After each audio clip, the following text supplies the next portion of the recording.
Hello दोस्तों, स्वागत है आपका मेरे सेकंड लेक्चर में फ्रॉम ओम्स एकेडमी।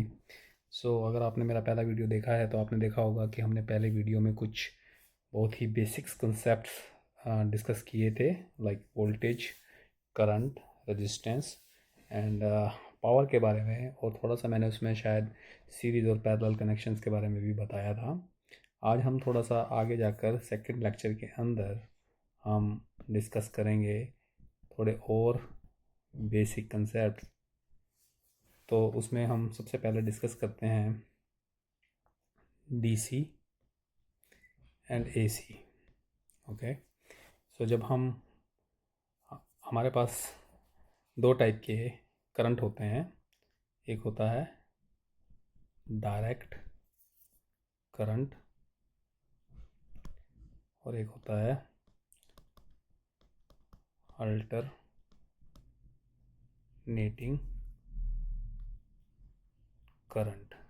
ओके, तो आपने दोनों का नाम सुना होगा, बट दोनों में एग्जैक्ट में डिफरेंस क्या होता है मैं वो आपको बताता हूँ। पहली बात कि जब हम डीसी की बात करते हैं तो डीसी हमेशा सिंगल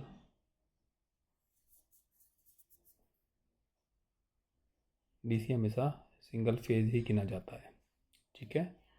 और जो अल्टरनेटिंग करंट होता है उसमें single phase and three phase दोनों होता है।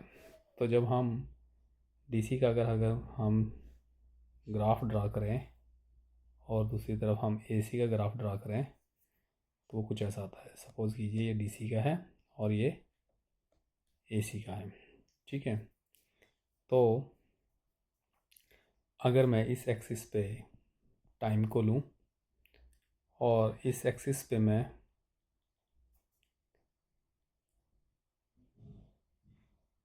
वोल्टेज का मैग्नीट्यूड लूँ, वोल्टेज और करंट, आप कुछ भी ले लीजिए, वोल्टेज और करंट का मैग्नीट्यूड लूँ, तो डीसी में क्या रहता है कि वो मैग्नीट्यूड फिक्स रहता है, ठीक है। जबकि एसी में क्या रहता है कि अगर मैं इस एक्सिस पर टाइम लूँ और इस एक्सिस में मैं, जैसे मैंने बोला कि वी और आई, जैसे कि हमने यहाँ पे भी वी और आई लिया है, वो लूँ और उसको ड्रा करूँ, तो वो क्या रहता है कि वो टाइम के साथ वेरी करता है। टाइम के साथ वो मैग्नीट्यूड क्या करता है, वेरी, कम ऑन, टाइम के साथ वो magnitude, I don't know why it is behaving like this, time के साथ वो वेरी करता है ऐसा। तो इसमें क्या हो गया कि आपका ये वोल्टेज इस साइड पे प्लस साइड है, ये 0 पॉइंट है, और इस साइड पे माइनस है। तो जैसे जैसे टाइम आगे जाता है तो वो उसका मैग्नीट्यूड ऊपर नीचे रहता है। अभी जिन लोगों को ये नहीं पता कि मैग्नीट्यूड क्या होता है और डायरेक्शन का क्या मतलब होता है, तो जब हम मैग्नीट्यूड की बात करते हैं, magnitude and direction, magnitude and direction के बेस पे कोई चीज़ डिसाइड की जाती है कि वो वेक्टर है या स्केलर है, ठीक है। मैग्नीट्यूड का मतलब होता है जब हम जैसे बोलते हैं कि वोल्टेज 220 वोल्ट है, ठीक है, तो 220 वोल्ट है का मतलब ये उस वोल्टेज का मैग्नीट्यूड हो गया। या हम बोलें 12 वोल्ट की डीसी है तो वो डीसी वोल्टेज का मैग्नीट्यूड हो गया। ऐसे ही जब हम करंट के टर्म से बात करें तो हम बोले 1 एम्पियर है तो 1 एम्पियर करंट हो गया, उसका मैग्नीट्यूड करंट का मैग्नीट्यूड हो गया। ऐसे हम बोलें 5 एम्पियर करंट है तो करंट का मैग्नीट्यूड 5 एम्पियर हो गया। डायरेक्शन का तो आपको पता ही है कि हमेशा जैसे जब हम एक्सिस बनाते हैं और कोई भी चीज़ ड्रा करते हैं, ठीक है, तो आपको जैसे हमेशा ऐसे प्लस में आपको पता है कि यहाँ से लेकर अगर आप जब एंगल ड्रा करें यहाँ से लेकर यहाँ तक 90 डिग्री एंगल होता है, यहाँ से यहाँ फिर 90 और ऐड हो जाता है, 90 यहाँ ऐड हो जाता है, 90 यहाँ ऐड हो जाता है, तो पूरा सर्कल का जो एंगल बनता है वो 360 डिग्री बन जाता है 90 इंटू 4। तो इसको क्वाड्रेंट 1 कहते हैं, इसको सेकंड कहते हैं, इसको थर्ड क्वाड्रेंट कहते हैं और इसको फोर्थ क्वाड्रेंट कहते हैं। तो बाय लॉ ऑफ कन्वेंशन जो है उसके अकॉर्डिंग क्या रहता है कि आप इस वैल्यू, ये वैल्यू प्लस की नहीं जाती है, ये प्लस की नहीं जाती है, ये वैल्यू माइनस की नहीं जाती है, और ये वैल्यू माइनस की नहीं जाती है। मतलब अगर आप कोई चीज़ इन दोनों के बीच में ड्रा कर रहे हो तो इस क्वाड्रेंट में, फर्स्ट क्वाड्रेंट में जो भी आप ड्रा करेंगे वो हमेशा प्लस रहेगा। इसमें आप ड्रा करेंगे तो वो थोड़ा सा प्लस और माइनस रहेगा, प्लस इस एक्सिस पे रहेगा, माइनस इस एक्सिस पे रहेगा। इसमें ड्रा करेंगे तो माइनस माइनस रहेगा, और इसमें ड्रा करेंगे प्लस प्लस रहेगा।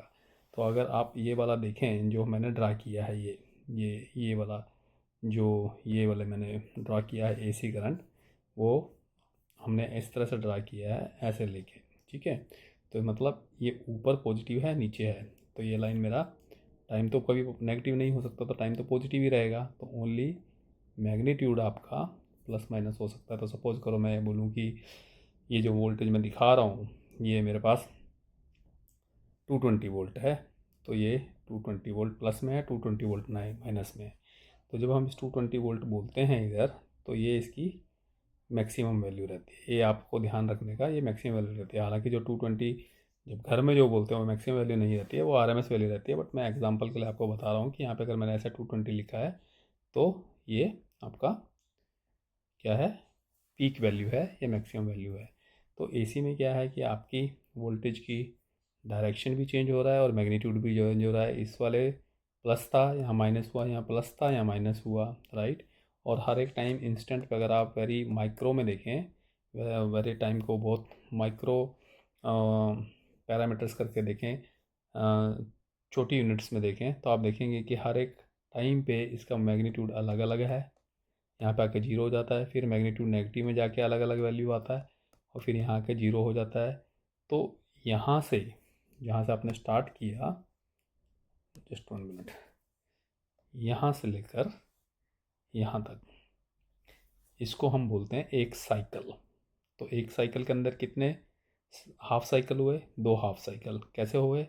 एक आपका हाफ साइकिल ये और एक हाफ साइकिल ये, तो ये 2 हाफ साइकिल मिला के आपका एक साइकिल बनता है। तो इसको क्या बोलते हैं? यहाँ से लेकर अगर मैं इसको यहाँ तक काउंट करूँ तो इसको बोलते हैं 1 साइकिल, ठीक है। तो अभी जब ये साइकिल कैसे आया है, जब वोल्टेज जनरेट होती है, वोल्टेज को ऐसे, इस वेव को बोलते हैं, क्या बोलते हैं इस वेव को? Sine wave. साइन वेव क्यों बोलते हैं? अभी अगर आपने ट्रिग्नोमेट्री पढ़ी है, और ट्रिग्नोमेट्री में अगर आपने साइन थीटा का कभी ग्राफ ड्रा किया है, तो आप देखेंगे कि साइन का जो ग्राफ जो ड्रा करते हैं वो बिल्कुल ऐसा ही होता है। उसमें बस ये रहता है कि आप इस एक्सिस के ऊपर जो एंगल लेते हैं, इस एंगल पे थीटा लेते हैं, और इस पे साइन थीटा की जो वैल्यू रहती है वो लेते हैं। तो आप देखेंगे कि उसका ग्राफ भी ऐसा ही आता है जैसा ये बनाया है हमने नीचे, ठीक है। तो इसलिए इस वेव को साइन वेव भी कहते हैं। तो अभी ये एक साइकिल हो गया, और ये अल्टरनेटिंग वेव है। अभी आपने पढ़ा होगा या आपने सुना होगा कि जो भारत में जो वोल्टेज की फ्रीक्वेंसी है वो 50 हर्ट्ज़ है, ठीक है।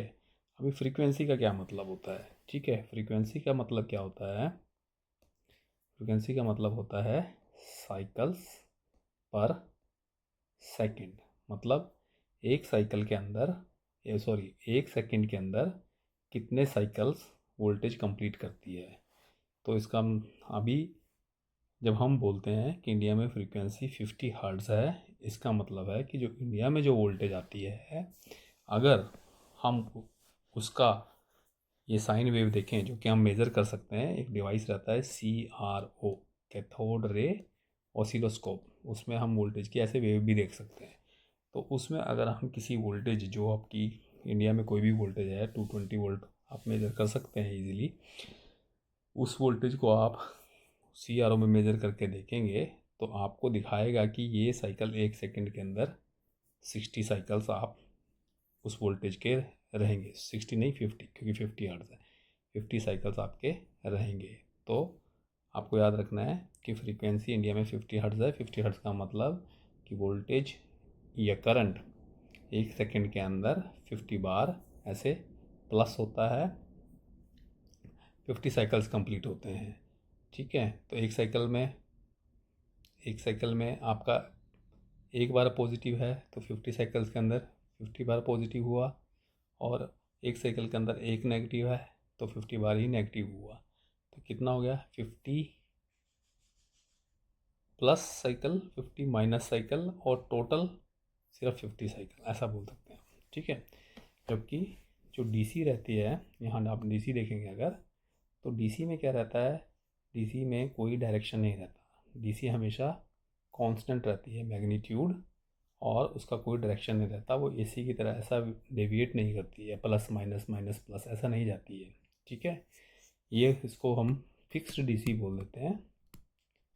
बट एक वेरिएबल डीसी भी रहती है। तो वेरिएबल डीसी में क्या रहेगा, वो थोड़ा सा ऐसा ऐसा वेरी करेगी, थोड़ा मैग्नीट्यूड ऊपर नीचे जाएगा, बट डायरेक्शन उसका नेगेटिव नहीं होगा। ऐसा नहीं है कि यहाँ पे प्लस है तो वो नीचे चली जाएगी और माइनस हो जाएगी, तो माइनस में नहीं जाती है डीसी। ठीक है। वो हमेशा एक ही डायरेक्शन में रहती है, एक ही डायरेक्शन रहता है उसका, वो पॉजिटिव नेगेटिव नहीं जाती। तो ये आपका डीसी और एसी के अंदर फ़र्क हो गया। और जहाँ तक और जब आप इलेक्ट्रिक सर्किट ड्रा करते हैं तो आपको ध्यान रखने का है कि जब हम डीसी की बात करते हैं तो डीसी को हमेशा हम बैटरी से रिप्रेजेंट करते हैं। ठीक है। तो इसमें जो ये बड़ा वाला लाइन रहता है, इसको प्लस से मेज़र करते हैं, इसको माइनस से रिप्रेजेंट करते हैं। ठीक है। तो जैसे मैं बोलूँ ये 12 वोल्ट की बैटरी है। ठीक है। तो ये 12 वोल्ट की बैटरी में आपने यहाँ पर इसके अक्रॉस ये लोड लगा दिया, कोई हीटर। ठीक है। तो इसको बोलते हैं 12 वोल्ट की वजह से इसके अंदर कितना करंट फ्लो होगा वो डिपेंड करेगा इसके रेजिस्टेंस के ऊपर। हमने लास्ट टाइम पढ़ाई था V=IR वाला फार्मूला। तो अगर आपको आर पता है तो आप आई निकाल सकते हैं। ठीक है ना। और जो एसी है, एसी में अगर सपोज़ करो यही वाला सर्किट मुझे एसी में ड्रा करना है, तो मैं उसको एसी में कैसे ड्रा करता हूँ, एसी में हम उसको हमेशा ऐसा सर्कल करके ऐसा ही साइन वेव का सिंबल बना देते हैं, और फिर हम इसके अक्रॉस सेम वैसा ही लोड लगा के बोल सकते हैं कि ये मेरी 220 वोल्ट की सप्लाई है, और इसके अक्रॉस मैंने ये हीटर लगाया है, और इसके अंदर कितना करंट फ्लो होगा। तो यहाँ पे भी आप V=IR लगा सकते हैं। जो V=IR का फार्मूला है that is independent of whether your voltage आपकी एसी है या डीसी है, दोनों पे एप्लीकेबल होता है। ठीक है। बट आपको ध्यान रखना है कि जो डीसी जनरली होती है वो बैटरी से जनरेट होती है, और बैटरी में इलेक्ट्रोकेमिकल रिएक्शंस की वजह से जो करंट या वोल्टेज पैदा होता है उसको हम डीसी वोल्टेज या डीसी करंट कहते हैं। हालांकि डीसी जनरेटर भी होते हैं जो डीसी जनरेट करते हैं, बट इवेंचुअली वो एक्चुअल में देखा जाए तो वो एसी ही जनरेटर होते हैं, बट उसके अंदर कुछ कंस्ट्रक्शन इस तरह से की जाती है कि वो पोलैरिटी रिवर्स ना करके, ऐसे प्लस माइनस में ना करके आपको एक ही तरह की पोलैरिटी देता है, और इसलिए उसको डीसी जनरेटर बोलते हैं। ठीक है। बट जो हमारी एसी है, ये एसी हमारी हमेशा इसी फॉर्म में जनरेट होती है, साइन वेव फॉर्म में जनरेट होती है, जैसे मैंने दिखाया। ठीक है। चलो नेक्स्ट उसमें जाते हैं। अभी आती है बात सिंगल फेज़ की और थ्री फेज़ की। तो सिंगल फेज़ और थ्री फेज़ का क्या मतलब है। अभी फेज़ जब हम बोलते हैं, ऐसा फेज़ वर्ड इसको हम ऐसे भी लिखते हैं। ठीक है। तो सिंगल फेज़ और थ्री फेज़ का क्या मतलब है कि आपने कभी अगर जनरेटिंग प्लांट कोई देखा है, जनरेटिंग प्लांट बहुत टाइप के रहते हैं। न्यूक्लियर पावर प्लांट रहता है, थर्मल पावर प्लांट रहता है, हाइड्रो पावर प्लांट रहता है, और भी अलग अलग टाइप के काफ़ी सारे प्लांट रहते हैं। ठीक है। तो यूजुअली जो जहाँ पे बिजली जनरेट की जाती है डिफरेंट डिफरेंट मीडियम को यूटिलाइज़ करके, पानी को, हीट को, या न्यूक्लियर फ्यूल को यूटिलाइज़ करके, तो वहाँ पर हमेशा क्या रहता है, एक मशीन लगी रहती है अल्टरनेटर। ठीक है। इसको क्या बोलते हैं, अल्टरनेटर। अल्टरनेटर या उसको बोलते हैं एसी जनरेटर। ओके। तो ये जनरेटर के साथ क्या रहता है कि एक कोई ना कोई एक मैकेनिकल प्राइम मूवर लगा रहता है, जो इसके अंदर, इस मशीन के अंदर दो पार्ट रहते हैं। एक रहता है स्टेटर, और एक पार्ट रहता है जो इसके अंदर ऐसे घूमता है, उसको बोलते हैं रोटर। तो बाहर वाला पार्ट जो रहता है वो स्टेटर होता है, उसके अंदर जो पार्ट घूमता है वो रोटर रहता है। ठीक है। और वो जो रोटर रहता है वो एक मैकेनिकल शाफ्ट से किसी और मैकेनिकल इक्विपमेंट से कनेक्ट रहता है, तो उसको हम बोलते हैं प्राइम मूवर। इसके नाम से ही पता लग रहा है प्राइम मूवर मतलब ये इसको मूव, अंदर के पार्ट को घुमाने वाला पार्ट है। ठीक है, तो अभी क्या रहता है कि इसकी जो स्टेटर रहती है, स्टेटर में भी वाइंडिंग्स रहती हैं, कॉपर की वाइंडिंग, और रोटर में भी वाइंडिंग रहती है। तो स्टेटर और कॉपर दोनों में, रोटर दोनों में वाइंडिंग रहती है। ठीक है, तो जब हम इस रोटर को एक पर्टिकुलर स्पीड पे हम रोटेट करते हैं, तो जो हमारे ये अल्टरनेटर रहता है, इसकी स्टेटर वाइंडिंग के अंदर वोल्टेज जनरेट होती है। अभी ये जो अल्टरनेटर रहते हैं ये हमेशा 3 फेज़ रहते हैं, आपको ध्यान रखने का। 3 फेज़ रहते हैं। 3 फेज़ का क्या मतलब है कि इसके अंदर जो वाइंडिंग्स होती हैं उनको 3 ग्रुप में डिवाइड किया जाता है। ठीक है, वाइंडिंग्स तो बहुत रहेंगी, बट कई सारी वाइंडिंग को सीरीज़ पैरेलल जोड़ जोड़ के एक ग्रुप बनाया, फिर उसी वाइंडिंग को ग्रुप, बहुत सारी वाइंडिंग को जोड़ के दूसरा ग्रुप बनाया, और ऐसे ही काफ़ी सारी वाइंडिंग को जोड़ के तीसरा ग्रुप बनाया। ठीक है, अब इस वन ग्रुप के अंदर जितनी भी वाइंडिंग है वो सीरीज़ या पैरेलल कुछ भी हो सकता है कनेक्शन। सेकंड में भी ऐसे ही सीरीज़ या पैरेलल, इसमें भी थर्ड में भी सीरीज़ पैरेलल कुछ भी हो सकता है। ठीक है, but the thing is that कि जो फर्स्ट ग्रुप के अंदर जितनी भी वाइंडिंग होंगी उनके सबके टर्न सेम रहेंगे, सेकेंड ग्रुप के अंदर के टर्न सेम रहेंगे, थर्ड ग्रुप के अंदर टर्न सेम रहेंगे, और आपस में भी ये टर्न इक्वल रहते हैं, कि मतलब फर्स्ट सेकंड थर्ड तीनों के अंदर जो नंबर ऑफ टर्न हैं वो सेम है। फर्स्ट सेकंड थर्ड के जो ग्रुप बनाए हैं हमने उनके अंदर नंबर ऑफ कॉइल्स भी सेम है। अगर मैं सपोज बोलूँ इसके अंदर 10 कॉइल हैं और हर कॉइल के अंदर मेरे 100 टर्न थे, एग्जांपल दे रहा हूँ सिर्फ। ठीक है, तो इसके अंदर भी 10 कॉइल हैं और इसके भी 100 टर्न्स हैं। 10 कॉइल हैं और हर कॉइल के अंदर 100 टर्न्स हैं, तो 10 इंटू 1000 कितना हो गया, 100, 1000 हो गया, 10 इंटू 100, 1000 हो गया, 10 इंटू 100, 1000 हो गया। तो 1000 टर्न आपके इसके हो गए, 1000 इसके हो गए, इसके हो गए। तो अब जब ये कॉइल्स हमारी तीनों हो जाती हैं तो इन कॉइल्स के कनेक्शन किए जाते हैं। ठीक है, तो जब भी कोई कॉइल आपने देखा होगा, जब भी आप कोई कॉइल बनाते हैं तो उसके 2 चीज़ रहती है। एक पॉइंट रहता है स्टार्ट पॉइंट, और एक पॉइंट रहता है फिनिश पॉइंट, जहाँ से आप स्टार्ट करेंगे और जहाँ पे फिनिश करेंगे, सीधी सी बात है।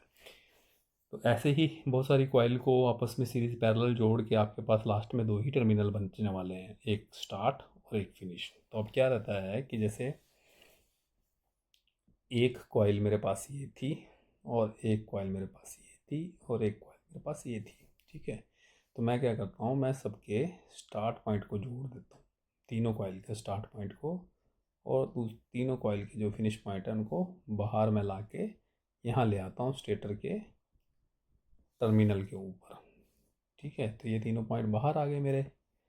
ये सपोज करो मेरी फर्स्ट कॉइल थी, ये मेरी सेकंड कॉइल थी, ये मेरी थर्ड कॉइल थी।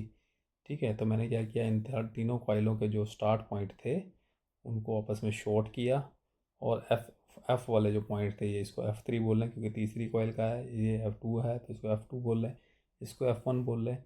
तो F1 F2 से जो मेरे वायर्स निकले वो मैं लेके यहाँ टर्मिनल पे ले आया। ठीक है, और स्टेटर से यहाँ खींच के मैं न्यूट्रल भी बाहर लेके आया। ठीक है, तो अब जब ये वाइंडिंग जो मैं दिखा रहा हूँ, ये वाला कनेक्शन, ठीक है, इसको बोलते हैं star connection. Okay, star connection. तो अभी क्या है कि जब आप रोटेटर प्राइम मूवर की हेल्प से घुमाते हैं तो ये वाइंडिंग क्या रहती है, ये वाइंडिंग तो स्टेटर के ऊपर है, ये स्टेटर वाइंडिंग है। ठीक है, ये वाइंडिंग स्टेटर के ऊपर है। तो स्टेटर का क्या होता है कि इसके अंदर वोल्टेज जनरेट होती है। ठीक है, इसके अंदर वोल्टेज जनरेट होती है, और वो वोल्टेज इस कॉइल के अंदर जनरेट हुई, इसके अंदर जनरेट हुई, इसके अंदर जनरेट हुई। तो इस एक कॉइल को यहाँ से लेकर यहाँ तक को एक फेज़ बोल देते हैं, सिर्फ इस पॉइंट से लेकर इसके पॉइंट के बीच में एक फेज़, इस पॉइंट से F1 के बीच में दूसरा फेज़, इसी पॉइंट से F2 के बीच में तीसरा फेज़, ऐसे हम गिनते हैं। तो 3 फेज़ हो गए, तो इसलिए हम इसको बोलते हैं कि 3 फेज़।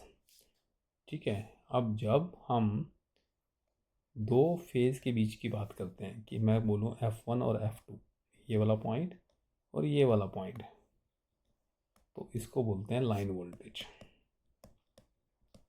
ठीक है। सिमिलरली F2 F3 के बीच में बात करूँ तो ये लाइन वोल्टेज हो गया, ठीक है। और सिमिलरली मैं F2 से F1 के बीच में बात करूँ तो वो भी एक लाइन वोल्टेज हो गया। तो मेरे पास 3 लाइन वोल्टेज हैं, 3 मेरे पास फेज़ वोल्टेज हैं, क्योंकि हमारे हर एक फेज़ के अंदर सेम नंबर ऑफ टर्न्स थे, तो हर एक फेज़ के अंदर जो वोल्टेज जनरेट होगी वो भी सेम ही होने वाली है। तो इसलिए हम बोलते हैं कि जो जनरेटिंग स्टेशंस रहते हैं उसमें जो वोल्टेज जनरेट होती है वो हमेशा 3 फेज़ वोल्टेज जनरेट होती है, ठीक है। तो वो एक आपको ध्यान रखना है कि जब भी वोल्टेज अल्टरनेटिंग वोल्टेज जनरेट की जाती है जनरेटिंग स्टेशन पे, वो हमेशा 3 फेज़ की जनरेट की जाती है, क्योंकि वो इकोनॉमिकल रहती है from machine designing point of view, from commercial point of view. जब हम कॉमर्शियल की बात करते हैं तो मतलब कॉस्ट इन्वॉल्व हो जाती है कि भाई कॉस्ट पे हमें ऐसी चीज़ बनानी ना जो सस्ती भी हो, फिजिबल भी हो और ढंग से काम भी करें, ठीक है। तो वो सब डिज़ाइन एक्सपेक्ट्स, इकोनॉमिक्स एक्सपेक्ट और कॉमर्शियल एक्सपेक्ट के हिसाब से वो सब सोच के वैसे डिज़ाइन किया जाता है, ठीक है। तो ये 3 फेज़ का आपको समझ में आ गया होगा मैं क्या कहना चाह रहा हूँ यहाँ पे। ये 3 फेज़ हो गया। तो जब अभी ये 3 फेज़ हो गया तो सिंगल फेज़ का क्या मतलब है? तो सिंगल फेज़ का कुछ मतलब नहीं है। सिंगल फेज़ का मतलब ये रहता है कि जब आप सिंपली एक फेज़ को और एक न्यूट्रल के साथ कंसीडर करते हो तो उसको सिंगल फेज़ बोला जाता है, ठीक है। मतलब मैं ये बोलूँ कि 1 2 3 ये मेरा 3 अलग अलग फेज़ थे, जैसे मैंने आपको दिखाया F1 F2 F3, ठीक है। और मैं अभी बोलूँ कि एक पॉइंट मेरा यहाँ पे न्यूट्रल निकल गया N, ठीक है। तो मैं अगर F1 को न्यूट्रल के साथ कंसिडर करूँ तो ये मेरा एक फेज़ हो गया। F2 को मैं न्यूट्रल के साथ कंसिडर करूँ ये दूसरा फेज़ हो गया। और F1 को न्यूट्रल के साथ कंसिडर करूँ तो मेरा तीसरा फेज़ होगा। तो जब मैं इंडिविजुअली एक एक फेज़ को न्यूट्रल के साथ कंसिडर करके लेता हूँ तो उसको मैं फेज़ बोलता हूँ। और जब मैं 2 फेज़ के बीच की वोल्टेज को लेता हूँ तो उसको मैं लाइन वोल्टेज लेता हूँ। तो हमने शायद मेरे ख्याल से शायद लास्ट वाले लेक्चर में देखा भी था कि लाइन वोल्टेज और फेज़ वोल्टेज के बीच में क्या डिफरेंस है। और शायद अगर नहीं बताया है वहाँ पर तो मैं आपको बता देता हूँ कि जो VL रहता है वो √3 टाइम्स ऑफ V फेज़ रहता है। मतलब कि जो आपका लाइन वोल्टेज है वो हमेशा फेज़ वोल्टेज से √3 टाइम्स ज़्यादा रहता है। अब वो √3 टाइम्स ज़्यादा क्यों रहता है उसका भी रीज़न है, वो रीज़न हम बताएंगे बाद में। अभी हम उस डिटेल में नहीं जा रहे हैं। अभी हम जस्ट इसको थोड़ा सा बेसिक पॉइंट ऑफ व्यू से मैं आपको बता रहा था कि ये वोल्टेज कैसे जनरेट होती है। तो जनरली जो भी वोल्टेज इंडिया में जनरेट की जाती है वो आइदर 6.6 1.1 3.3 11 kV ऐसे डिफरेंट नंबर में जनरेट की जाती है। मतलब कम केवी की वोल्टेज जनरेट की जाती है। ऐसा नहीं कि 440 kV आपने जनरेट कर दी या 220 kV जनरेट कर दी, क्योंकि इस वोल्टेज को जनरेट करने के लिए आपकी जो मशीन का जो साइज़ रहेगा वो क्या हुआ बहुत बड़ा हो जाएगा और बहुत एक्सपेंसिव हो जाएगा, और शायद उतना बड़ा डिज़ाइन बनाना शायद फिजिबल भी ना हो, ठीक है। तो उतने बड़े वोल्टेज के लिए कभी भी जनरेटर डिज़ाइन नहीं किया जाता। जनरेटर हमेशा इन वोल्टेज के लिए डिज़ाइन किया जाता है, ठीक है। तो अभी सपोज़ करो कि आपने जो वोल्टेज जनरेट की थी वो जनरेट की थी आपने 11 kV आपने जनरेट कर ली यहाँ से, भैया अल्टरनेटर से आपने 11 kV वोल्टेज जनरेट कर ली। तो जब हम 11 kV बोलता हूँ, अभी अब आप एक और बात याद, प्रैक्टिकल चीज़, जब मैं 11 kV बोलता हूँ तो वो 11 kV मैं क्या बोल रहा हूँ, मैं फेज़ वोल्टेज बोल रहा हूँ या मैं लाइन वोल्टेज बोल रहा हूँ। जब मैं 11 kV बोलता हूँ तो मैं F1 F2 F3 और न्यूट्रल, तो मैं F1 और F2 के बीच की वोल्टेज बोलता हूँ। मैं इंडिविजुअल फेज़ की वोल्टेज नहीं बोल रहा हूँ। जब अगर मैं इंडिविजुअल फेज़ की वोल्टेज बोलूँ तो मैं उसको बोलूँगा 11 kV डिवाइड बाय √3, जो भी वैल्यू आएगी वो आपकी फेज़ टू न्यूट्रल वैल्यू हो जाएगी। बट जब हम बोलते हैं 11 kV वोल्टेज जनरेट हो रही है तो मतलब इसको आप रेटेड वोल्टेज बोल सकते हैं या इसको लाइन वोल्टेज बोल सकते हैं मोर टेक्निकल टर्म्स में। बट लोग बोलते हैं 11 kV जनरेशन प्लांट है, तो उसका मतलब आप समझ लेना कि वो लाइन वोल्टेज या रेटेड वोल्टेज की, इस वाली वोल्टेज की बात कर रहा है, ना कि इस वाली वोल्टेज की जो 11 kV डिवाइड बाई √3 रहती है। ठीक है, अभी ये जब 11 kV वोल्टेज जनरेट हो जाती है जनरेटिंग स्टेशन पे, तो आपका जनरेटिंग स्टेशन है यहाँ और आपका लोड सेंटर है। लोड सेंटर मतलब भाई आपके घर जो रहते हैं, लोकेलिटी रहती है, पब्लिक रहती है, वो रहती है यहाँ। ठीक है, तो ये बहुत दूर रहते हैं। ठीक है, जनरली जो जनरेटिंग स्टेशन रहते हैं वो बहुत सेपरेट लोड सेंटर से बहुत दूर रहते हैं। ठीक है, जैसे आपने देखा होगा कि रिवर जो रहेगी, रिवर में हाइड्रो प्लांट रहेगा, तो हाइड्रो प्लांट डैम जो रहता है वो डैम तो हर जगह रहता नहीं है, डैम तो कहीं कहीं रहेगा। तो डैम के पास बिजली जनरेट की जाएगी और वहाँ पे जनरेट करके फिर उसको उत्तराखंड से दिल्ली भेजा जाएगा, हरियाणा भेजा जाएगा, पंजाब भेजा जाएगा, डिपेंडिंग अपॉन रिक्वायरमेंट किधर से किधर भेजा जाता है। ठीक है, सिमिलरली जो न्यूक्लियर है, न्यूक्लियर पावर प्लांट भी हर जगह लगाया नहीं जाता क्योंकि सेफ्टी के इशू रहते हैं। तो उसको उसके हिसाब से फिर वो वहाँ से भी जो न्यूक्लियर पावर जनरेशन किया जाता है उसको फिर लोड सेंटर पर डिस्पैच किया जाता है दूर दूर जगह पर, राइट। तो जब हम जनरेशन पे यहाँ पे हम 11 kV जनरेट की और ये जो लोड सेंटर है इस लोड सेंटर में हमारे लोड जो रहेंगे, दो टाइप के लोड हो जाते हैं। एक होते हैं हमारे डोमेस्टिक लोड जो हम घरों में यूज़ करते हैं, और एक होते हैं हमारे इंडस्ट्रियल लोड जो हम इंडस्ट्रीज़ में यूज़ करते हैं। यूजली जो इंडस्ट्रियल लोड रहते हैं वो 3 फेज़ रहते हैं और घर में जो यूज़ करते हैं सिंगल फेज़ रहते हैं। इंडस्ट्री में सिंगल फेज़ भी यूज़ होता है और 3 फेज़ भी यूज़ होता है, बट प्रीडोमिनेंटली मतलब ज़्यादातर 3 फेज़ लोड यूज़ होता है। ठीक है, सिंगल फेज़ सिर्फ लाइटनिंग और ऑफिस एडमिनिस्ट्रेटिव वर्क बिल्डिंग में जो रहता है उसके लिए यूज़ होता है, बट इंडस्ट्री में जनरली जो भी मोटरें या हैवी लोड्स जो चलते हैं वो हमेशा 3 फेज़ चलते हैं। ठीक है, तो अभी जनरेटिंग स्टेशन से लोड सेंटर के बीच में आपने देखा होगा रास्तों में बहुत बड़े बड़े टावर लगे रहते हैं, कि नहीं लगे रहते? ऐसे वाले टावर लगे रहते हैं, आपने ध्यान भी दिया होगा कहीं, बड़े बड़े, राइट। ऐसे ऐसे ऐसे ऐसे टावर लगे रहते हैं, राइट। तो उनको बोलते हैं transmission tower, transmission tower. Okay, तो अब हमको ये जो हमने यहाँ पर वोल्टेज जनरेट करी है इस वोल्टेज को हमने इस डिस्टेंस पे पहुँचाना है। सपोज करो ये डिस्टेंस है, जस्ट एग्जांपल के लिए बोल रहा हूँ, 50 किलोमीटर, 500 किलोमीटर। सो 500 किलोमीटर आपको जो ट्रांसमिशन लाइन रहेगी यहाँ से यहाँ तक खींचने की, ये 3 लाइन रहेंगी क्योंकि आप 3 फेज़ पावर ट्रांसमिशन करोगे, क्योंकि आपने जनरेट भी 3 फेज़ की थी तो ट्रांसमिशन भी 3 फेज़ ही करोगे कि नहीं करोगे? 3 फेज़ करोगे। अभी जब आपने 3 फेज़ के लिए 3 लाइनें खींच ली, आपको पता है कि ये जो वायर्स रहते हैं ये एल्यूमिनियम के रहते हैं, ACSR कंडक्टर रहता है, एल्यूमिनियम कोर स्टील रीइंफोर्स्ड बोलते हैं इसको। क्या बोलते हैं इसको? Aluminium core steel reinforced conductor. Okay, तो ये इन वायर्स का भी अपना रेजिस्टेंस रहता है। ठीक है, तो आपने 500 किलोमीटर लाइन खींच दी और आपने यहाँ पे 11 kV जो जनरेट की थी वो आप चाहते हैं कि यहाँ पे पहुँच जाए 11 kV, तो पहुँचेगी? आप बताइए पहुँचेगी कि नहीं पहुँचेगी? हो सकता है कि पहुँच जाए, बट इतना पक्का है कि 11 kV तो नहीं पहुँचेगी, बहुत कम पहुँचेगी। अब आप बोलेंगे बहुत कम का क्या मतलब होता है, कितनी पहुँचेगी? वो डिपेंड करता है कि इन वायर्स के रेजिस्टेंस कितने हैं। इवन दो ये जो ट्रांसमिशन लाइन रहती हैं ये कंडक्टर रहते हैं, ठीक है ना, कंडक्टर रहते हैं, और कंडक्टर रहते हैं तो कंडक्टर का तो हमेशा आपको पता है कि रेजिस्टेंस हमेशा कम रहता है, कंडक्टर का रेजिस्टेंस हमेशा कम रहता है। ठीक है ना, बट फिर भी ऐसा नहीं बोल सकते कि इन वायर्स का रेजिस्टेंस होता नहीं है। इन वायर का कुछ रेजिस्टेंस रहेगा, चाहे वो पॉइंट्स में रहे, 0 पॉइंट समथिंग कुछ रहेगा, बट कुछ ना कुछ उन वायर्स का रेजिस्टेंस रहता है। और आपको ये भी पता है कि आर जो रहता है किसी चीज़ का रेजिस्टेंस रहता है वो क्या रहता है, ρL/A रहता है। तो जितनी ज़्यादा लेंथ बढ़ेगी उतना ज़्यादा रेजिस्टेंस बढ़ जाएगा, ठीक है ना।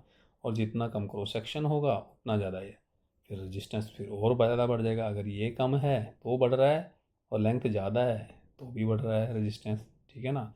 और रजिस्टिविटी तो जो आपने जो एल्यूमिनियम लिया उसकी एक कंडक्टर की मटेरियल प्रॉपर्टी है कि कितनी रजिस्टिविटी रहती है।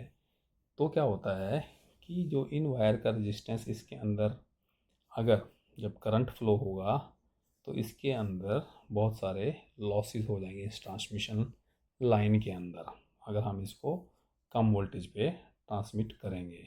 ठीक है, तो क्या होगा कि जब हम इसके अंदर इधर से इधर ट्रांसमिट कर रहे हैं तो बहुत सारा वोल्टेज ड्रॉप इस ट्रांसमिशन लाइन में हो जाएगा और यहाँ पर हमको बहुत कम वोल्टेज मिलेगी।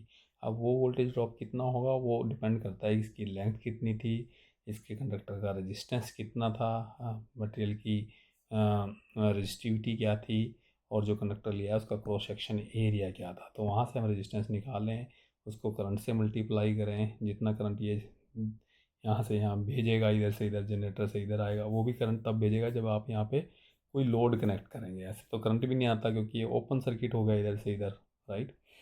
तो जितना करंट इसका अंदर फ्लो होगा उतना वोल्टेज उसमें ड्रॉप हो जाता है। तो क्या किया जाता है इस प्रॉब्लम के सोल्यूशन के लिए, क्या किया जाता है कि आपको यहाँ पे 11 kV मिले, तो उसके लिए भैया एक मशीन बनाई है साइंटिस्टों ने, उसको बोलते हैं, क्या बोलते हैं उसको, transformer, TRANSFORMER, transformer. Okay, transformer को कैसे दिखाते हैं सिंबल वाइज, ऐसे ऐसे।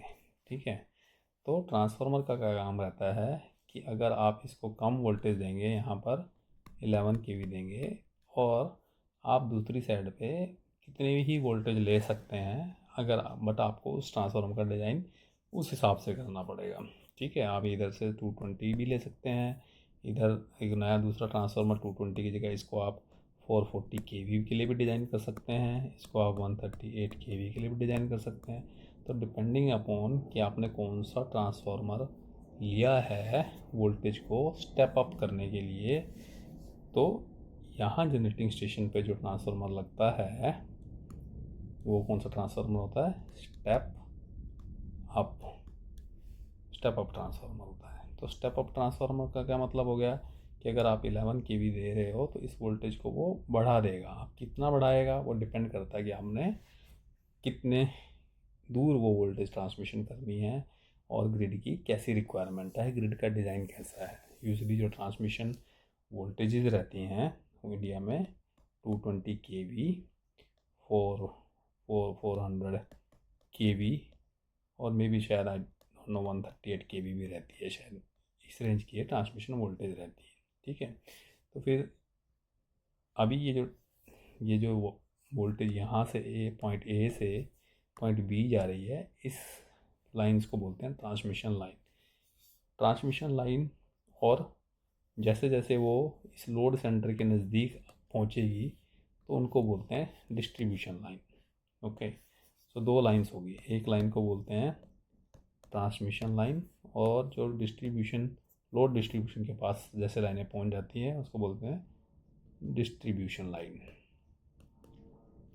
ओके, ट्रांसमिशन लाइन और डिस्ट्रीब्यूशन लाइन में क्या फ़र्क है कि ट्रांसमिशन लाइन की जो वोल्टेज रहेगी वो ज़्यादा रहेगी, डिस्ट्रीब्यूशन लाइन की जो वोल्टेज रहती है वो लो रहती है। अब लो का क्या मतलब है, कितनी को लो बोलते हैं, आप बोल सकते हैं कि 11 kV वोल्टेज को हम डिस्ट्रीब्यूशन लाइन बोलते हैं। ठीक है, 11 kV, और मे भी शायद 33 kV को भी इंक्लूड कर सकते हैं कि 33 kV तक की लाइन को आप डिस्ट्रीब्यूशन वोल्टेज बोलते हैं। But like 220 kV, 138 kV, 66 kV, ये सब ट्रांसमिशन लाइन वोल्टेज इसके अंदर आती है। तो अब क्या रहता है, ये जगह जगह पर सबस्टेशन बनाए जाते हैं। ठीक है, यहाँ सबस्टेशन बना दिया, ट्रांसमिशन सबस्टेशन यहाँ पे T1 बोल दूँ, एक और सबस्टेशन बना दिया आफ्टर 100 किलोमीटर T2 बोल दूँ, फिर एक और सबस्टेशन बना दिया, यहाँ से मैं इसको D1 बोल दूँ, फिर एक और सबस्टेशन बना दिया यहाँ पे D2 बोल दूँ। तो इस जनरेटिंग स्टेशन से लेकर लोड सेंटर तक बहुत सारे बीच में सबस्टेशन आते हैं, और उन सबस्टेशन को हम ट्रांसमिशन सबस्टेशन या डिस्ट्रीब्यूशन सबस्टेशन भी बोलते हैं। ठीक है, डिपेंडिंग अपॉन कि वो जो वोल्टेज आप स्टेप डाउन कर रहे हो वो किस लेवल पे कर रहे हो। तो जैसे सपोज करो मैंने यहाँ से 400 kV भेजी, यहाँ पर मैंने कुछ किलोमीटर के बाद मेरे को 400 पहुँची मेरे पास, और फिर मैंने 400 से यहाँ पे 220 कर दिया, ठीक है।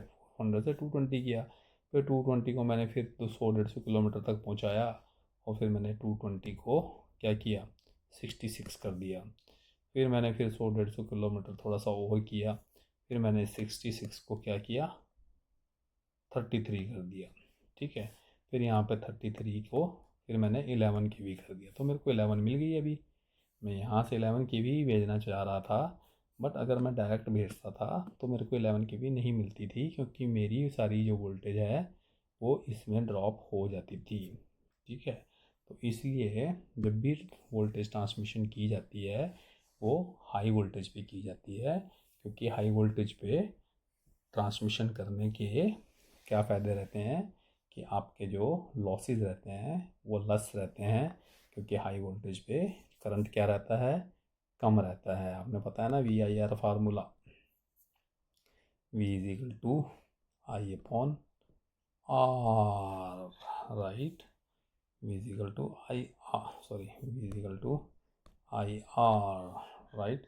तो आप जैसे जैसे अगर आप वोल्टेज बढ़ाएंगे इसका तो करंट कम हो जाएगा, और रेजिस्टेंस तो फिक्स है। रेजिस्टेंस तो आपने जितना वायर का L के ऊपर डिपेंड कर रहा था वो वायर को फिक्स कर दिया, तो फाइनली उसकी वजह से करंट ही कम होने वाला है, ठीक है ना। तो हाई वोल्टेज के ऊपर हमेशा करंट कम होता है और लो वोल्टेज के ऊपर करंट ज़्यादा हो जाता है, ठीक है। तो ये आपको ध्यान रखने का है। अभी हम आते हैं नेक्स्ट चीज़ के ऊपर। आपको पता लग गया कि जनरेटिंग स्टेशन से लोड सेंटर तक आपको ट्रांसमिशन लाइंस और डिस्ट्रीब्यूशन लाइन के थ्रू वोल्टेज आपके घर तक पहुंचती है, ठीक है। और जो घर में जो वोल्टेज आती है वो आती है सिंगल फेज, ठीक है। तो आपने हमेशा कभी ध्यान दिया होगा कि आपके घर के बाहर ऐसे खंबे के ऊपर जो पोल रहता है, ठीक है ना, उसके ऊपर आपने देखी होंगी 5 वायर्स रहती हैं। कई जगह 3 रहती हैं, कई जगह 4 रहती हैं, कई जगह 5 रहती हैं, बट जो एक सिस्टम रहता है यूजली 5 वायर का रहता है, ठीक है ना। तो 5 वायर्स में जो 3 वायर्स जो रहती हैं वो फेज़ की रहती हैं, एक न्यूट्रल रहता है और एक अर्थ वायर रहता है, ठीक है। तो इसलिए 5 वायर होती है, 1 2 3 ये फेज़ हो गए। फिर सबसे ऊपर वाली वायर अर्थ की रहती है, नीचे वाली सबसे न्यूट्रल की रहती है। तो अभी ये आपका घर है भैया, ठीक है। यहाँ पे वो सब स्टेशन था जहाँ पे 33 kV को 11 kV में बदल दिया था, ठीक है ना। 11 kV में बदल दिया था, ठीक है ना। अभी 11 kV को भी बीच में एक और सब स्टेशन यहाँ आया, उसने क्या किया कि 11 kV को 440 वोल्ट 3 फेज़ में बदल दिया, राइट। 440 वोल्ट 3 फेज़ में बदल दिया। या आप ऐसा बोल ले कि आपके आपके आपने देखा होगा आपकी लोकेलिटी के अंदर कई बार ऐसे पोल लगे रहते हैं दोनों, राइट। और इस पोल के ऊपर यहाँ पे एक ट्रांसफार्मर बिठाया रहता है उन्होंने, ऐसा तो देखा हुआ है, तो बहुत कॉमन है इंडिया के अंदर, ठीक है ना। तो आपने देखा होगा कि ऐसे ऐसे लाइन आती है और फिर इधर से इधर से इधर से ये आपके घरों में चली जाती है। तो ये क्या करता है ट्रांसफार्मर, ये ट्रांसफार्मर क्या कर रहा है कि 11 की भी जो इस सब स्टेशन से आई थी वो यहाँ आई, और इस ट्रांसफार्मर ने उसको 11 kV को 440 वोल्ट में 3 फेज़ में बदल दिया, ठीक है। तो अभी ये जो 3 फेज़ हैं, ठीक है, इसके साथ एक न्यूट्रल भी चली जाती है, ठीक है। तो जब मैं 440 की बात ऐसा बोलता हूँ 11 kV 440, तो आपको हमेशा ध्यान रखना है कि मैं रेटेड वोल्टेज और लाइन वोल्टेज की बात कर रहा हूँ। हम हमेशा रेटेड और लाइन वोल्टेज बोलते हैं, कभी भी हम फेज़ वोल्टेज नहीं बोलते, ठीक है, 3 फेज़ सिस्टम के अंदर। तो अभी आपके घर में तो चलती है 220, ठीक है ना। आपको 220 वोल्टेज चाहिए, तो हम क्या करते हैं कि इसमें से कोई भी एक फेज़ आपके घर दे देते हैं साथ में न्यूट्रल के, कि भैया अभी क्या हुआ कि आपके इसके बीच में देखेंगे तो आपको 220 मिल रही है, ठीक है। और आप लाइन के बीच में देखेंगे तो क्या आपकी कितनी मिलेगी, 220 इंटू आप √3 करो, जितना भी आएगा उतनी मिलेगी। तो आप ऐसे ही बोल लो कि वो वोल्टेज यहाँ पे 11 kV की जो स्टेप डाउन कर रहा है वो उतनी मिलेगी। मेरे पास कैलकुलेटर नहीं है, वरना मैं कैलकुलेट करके भी बता देता आपको एक्चुअल में। चलो 2 मिनट रुक जाओ, मैं करके बता ही देता हूँ कितना होता है। ठीक है, 220 इंटू 1.732 या तो ऑलमोस्ट 381 दिखा रहा है ये, बट या 381 दिखा रहा है, 381। तो ये 381 देगा इधर, अगर आपको यहाँ पे 220 चाहिए तो घरों में। ठीक है, तो ये चीज़ होती है मोटा मोटा आपका जो ट्रांसमिशन और डिस्ट्रीब्यूशन किया जाता है घरों के अंदर। ठीक है जी, तो आज के लिए इतना ही, फिर हम नेक्स्ट लेक्चर में फिर मिलते हैं और कुछ कंसेप्ट्स हम उसमें भी जाके थोड़ा सा ज़्यादा के डिटेल में देखेंगे, थोड़ा स्टेप बाय स्टेप बढ़ेंगे हम। स्टार डेल्टा क्या होता है, डिफरेंट टाइप की पावर्स क्या होती हैं, डिफरेंट टाइप के लोड्स क्या होते हैं, वो सब भी देखेंगे। तो तब तक के लिए धन्यवाद। चैनल सब्सक्राइब कीजिए और मुझे मोटिवेट कीजिए ऐसे ही वीडियो बनाने के लिए और आपके साथ अपनी नॉलेज को शेयर करने के लिए। Thank you.